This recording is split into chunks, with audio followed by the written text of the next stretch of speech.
شهر رمضان الذي أنزل فيه القرآن هدى للناس وبينات من الهدى والفرقان. صومك واسر إلهي أدونك كدحيا abaalkiisana ilaahay way noo qariyay halka acmaasha kale saalihaadka thawaabkooga la noo sheegay salaada oo kale man salla al-bardayn dakhala al-janna rasuulku qofka labada qaqabuutu kada jannadu galay hajj al-mabrur laysa lahu jazaa illa al-janna nabigu hajjiga hajjiye hajkiisa ku soo baar falay abaal gud kale malabu nabigu illa janna illa siiyo mooyaan man qara 10 aayatin suurat al-ikhlas hatta yaqtimaha bana Allahu lahu qasran fil janna toban jeer ninka akhriya suurada ikhlaaska buu nabigu yiri qasri ba ilaahay jannada uga dhisaa man salla lillahi 12 rak'ata tatawu'an ghayra al-farida bana Allahu lahu baytan fil janna labi tabarraka sunna qofka maalinkii tukada ilaahay aqalbu jannada uga dhisaa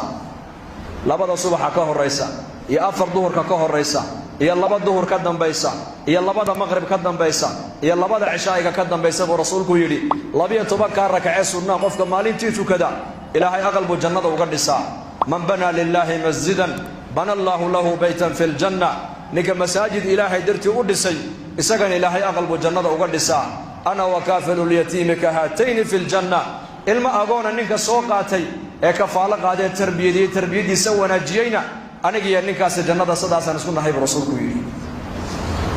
man qala subhanallahi wa bihamdihi ghurisat lahu nakhlatun fil janna subhanallahi wa bihamdihi qofka mar yiraahda geeti mara jannada looga beera man salaka tariqan yaltamisu fihi ilman sahala Allahu lahu bihi tariqan ila al-janna qofka tariiq umara bu nabigu inuu ilmi diineed soo barto tariiqi jannada ilaahay u dhib yareeya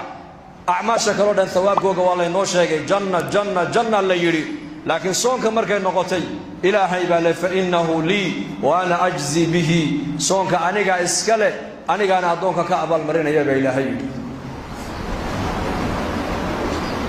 soonka abaalkiisa lama sheegin oo la qariyay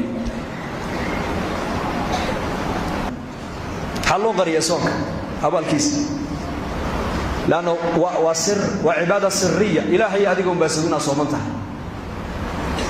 laakiin salaadina tukanayso dadka oo dhan baa u jeeda quraanadana akhriyeso dadka oo dhan baa ku arkaya xajka ina tagtay waa lagu arkaya masjidka hebel baa dhisay baa la leeyahay hebel waa talib ilmi baa la leeyahay